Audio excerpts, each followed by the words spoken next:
Le président français a désigné la santé mentale comme une grande cause nationale en 2025. C'est un choix qui répond à un grand enjeu majeur de santé publique alors qu'un Français sur 4 sera confronté à un trouble mental au cours de sa vie. En effet, plusieurs professionnels se sont emparés de ce sujet. Aujourd'hui, nous avons interviewé Marianne Facon, coach en accompagnement psychologique qui a fondé sa société Liberty Coach.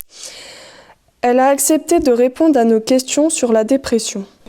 Alors c'est arrivé effectivement que j'accompagne des personnes qui souffrent de dépression et notamment de burn-out plus fréquemment. Donc au niveau de la prise en charge de ces personnes-là, moi je demande toujours à ce qu'elles soient suivies en complément par un psychologue ou psychiatre. Le psychologue se focus beaucoup plus sur le passé, les traumatismes liés à l'enfance et la résolution de ces traumatismes justement dans son approche. Tandis que moi, en tant que coach, je vais me focaliser sur le présent, donc les troubles actuels, et aider mon coaché à se projeter dans le futur. Moi, je suis formée à la PNL, donc la programmation neurolinguistique.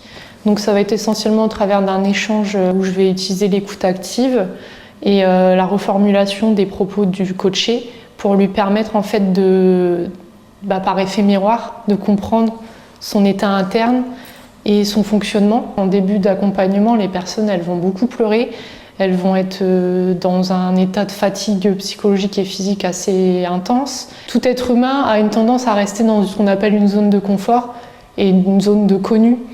Et en fait, moi je les amène à sortir de cette zone de confort. Une séance dure 1 heure et en termes de durée d'accompagnement, c'est aux alentours ça peut aller de 4 à 6 mois. Alors, c'est vrai que je suis amenée à accompagner pas mal de personnes qui souffrent de burn-out et qui se questionnent au niveau professionnel. Même avant d'en arriver à se questionner, il y a tout ce travail justement de sortir de cet état-là de fatigue psychologique et physique. Parce que burn-out, on est vraiment sur une forme grave de dépression. Parce que c'est vraiment ça, dans le burn-out, il y a un ralentissement au niveau psychologique et même moteur, avec des personnes qui peuvent ne plus pouvoir sortir de leur lit, qui ont du mal à faire des tâches basiques, s'habiller, se laver. Enfin, vraiment, ça vient vraiment les anesthésies en fait. Donc quand elles sont dans cet état-là, moi je ne peux pas les coacher, évidemment. Par contre, quand elles sont dans l'entre-deux, où elles arrivent à reparler, où le cerveau fonctionne tout doucement, là je vais pouvoir les accompagner pour éclaircir en fait ce qui leur est arrivé et puis surtout vers où elles veulent aller.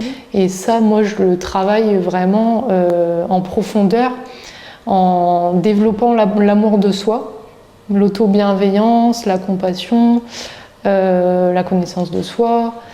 Et à partir de là, pour moi, quand une personne s'aime pleinement, elle est capable de vivre une vie épanouie. En fait, pour moi, c'est la base, une estime de soi finalement.